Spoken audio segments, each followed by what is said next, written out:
nagdadalang tao ka. Nagdadalang tao ka? Sino naman ang pinagbubuntis mo?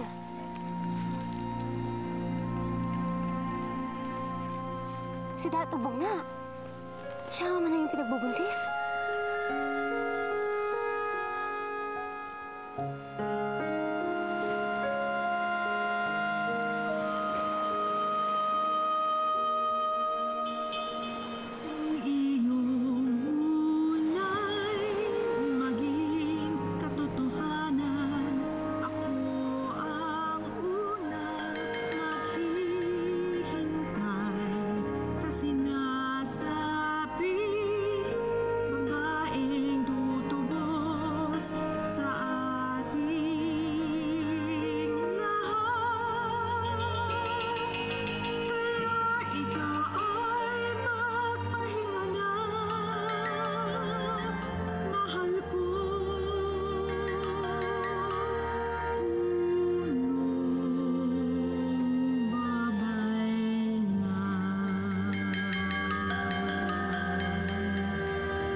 Hilway,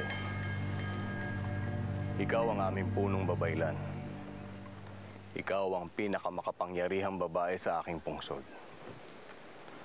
Lubos akong nananalig at nagtitiwala sa iyo. Lahat ng iyong mga sinasabi ay aking pinaniniwalaan. Ngayon, sabihin mo sa akin, may katotohanan ba ang mga inihula ng punong babaylan na aking pinaslang?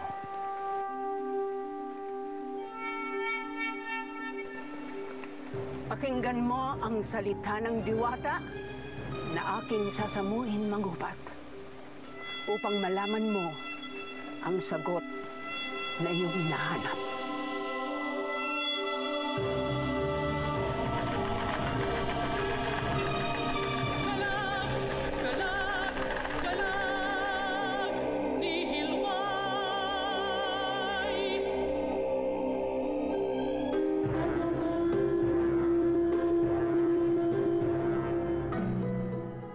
Ano ang ikinatatakot mo, mangubat? Ang mga katagang binitiwan ng punong babaylan na walang awa mong pinaslang ay totoo. Isang sanggol na babae na may kamalakas nga ang ngayon nabubuhay sa sinapupunan ng kanyang ina.